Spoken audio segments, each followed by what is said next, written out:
Assalamualaikum warahmatullahi wabarakatuh. Selamat pagi. Perkenalkan, nama saya Alma Alifia dengan NIM 2107508 dari jurusan Ilmu Kesehatan Keluarga. Pertama-tama, marilah kita ucapkan syukur kepada Allah SWT karena telah melimpahkan rahmat dan karunia-Nya kepada kita sehingga saya dapat berprestasi pada pagi hari ini. Diskusi saya pada pagi hari ini adalah tentang Bapak Darus Pandika, seorang CEO PT Dova Jaya Property. Bapak Doris merupakan seorang pengusaha muda Minang yang pada saat ini merupakan pengusaha muda Minang yang sangat-sangat sukses pada saat ini. Baiklah, saya akan mulai berpresentasi tentang Bapak Doris Pandika. Bapak Doris Pandika merupakan CEO PT Dova Jaya Property. Bapak Doris Pandika berawal dari orang biasa, mengawali karir sebagai agen properti, kemudian menjadi developer properti. Bapak Doris ini sangat suka membaca buku tentang pengusaha. Banyak sekali buku-buku yang telah memotivasi Bapak ini. Kemudian Bapak ini juga rajin mencari ilmu kepada mentor-mentor yang hebat di Indonesia maupun luar negeri. Dia sering sekali mengikuti acara-acara seperti seminar yang dihadiri oleh mentor-mentor yang sangat berpengaruh dalam usaha beliau. Bapak Doris juga memiliki jiwa sales yang tinggi. Sebagai seorang pengusaha, kita seharusnya mempunyai jiwa sales yang tinggi, sehingga kita bisa melatih usaha kita dengan cara berdagang. Bapak Doris awalnya dulu juga berdagang dari usaha kecil-kecil seperti menjual bawang goreng. Kemudian Bapak Doris ini memiliki kelebihan dan dapat menyesuaikan diri dengan perkembangan. Bapak Doris ini merupakan seorang yang selalu mengikuti tren seperti media sosial, contohnya seperti TikTok. Menurut wawancara Bapak Doris dan yang tertera di video tersebut, dia merupakan orang yang suka berkembang dengan media. Menurut Bapak Doris, sebagai seorang pengusaha, dia harus menyesuaikan dirinya dengan perkembangan teknologi. Karena pada saat zaman sekarang ini, teknologilah yang akan menuju semua orang-orang, sehingga bisa jadi kan usaha misalnya di sebuah media sosial menjadi tempat usaha bagi Bapak Doris ini.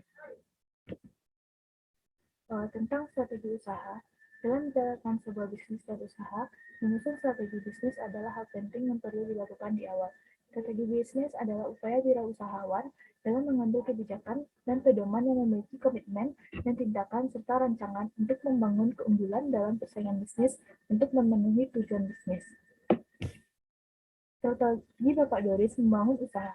Strategi itu yang digunakan Bapak Doris dalam membeli usaha adalah berani melakukan sebuah usaha, di mana Pak Doris awalnya mulai usaha dengan berjualan bawang goreng. Karena Pak Doris memiliki jiwa sales tinggi, membuat dia mau berjualan bawang goreng. Atau usaha kecil lainnya pun ikut dilakukan, seperti mengikuti les. Jika Bapak Doris ini seperti orang yang tidak mau membuang waktunya untuk menjadi maju, dengan itu ia mau berusaha dari yang kecil. Dia juga rajin sekali mencari mentor-mentor untuk menambah ilmunya dalam usaha. Sekalian tidak menutup diri, jadilah kreatif, berani diri untuk makin dikenal dan tukar ide dengan orang-orang terdekat dan lebih tua yang Bapak Doris lakukan, sehingga ia bisa menjadi developer properti dan sebagai pengusaha muda Minang yang sukses. Tapi ia rajin mencari mentor dan mengikuti seminar-seminar yang dilakukan oleh mentor-mentor yang berpengaruh.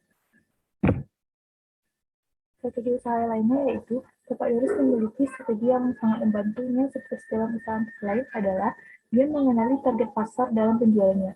Seperti yang telah dijelaskan dalam video wawancara tadi bahwa Pak Doris suka menargetkan produknya di Jakarta yang mana persaingan pasarnya sangat kuat. Namun dia percaya bahwa mencari persaingan yang bergairah membuat dia berani mengambil target pasar di Jawa. Juga ia sudah mengembangkan tingkat produksi di luar negeri, di mana usahanya telah mencapai go internasional seperti di Amerika, Arab, Saudi, Australia, dan lain-lain. Sebagai seorang pengusaha, kita harus pintar dalam mengenali target pasar. Target pasar Bapak Doris ini sangat berpengaruh juga bagi seorang pengusaha. Karena usaha yang dilakukannya telah menjadi go internasional yang dikenal oleh negara-negara maju lainnya. Yang ketiga adalah memanfaatkan teknologi seperti sosial media sebagai promosi efektif untuk usahanya. Ia sangat memanfaatkan sosmed sebagai suatu hal penting dalam usahanya. Bahkan ia mengikuti perkembangan teknologi. Baginya, teknologi harus diikuti atau kita akan ketinggalan. Dan itu pemanfaatan teknologi untuk bisnis dapat memotong biaya produksi yang dibutuhkan. Jadi, sosial media dan teknologi ini sangat berpengaruh pada perkembangan dunia usaha yang akan mendatang maupun pada saat sekarang ini. Baiklah, hanya itu yang dapat saya presentasikan pada hari ini. Maaf ketika ada salah kata. Assalamualaikum warahmatullahi wabarakatuh.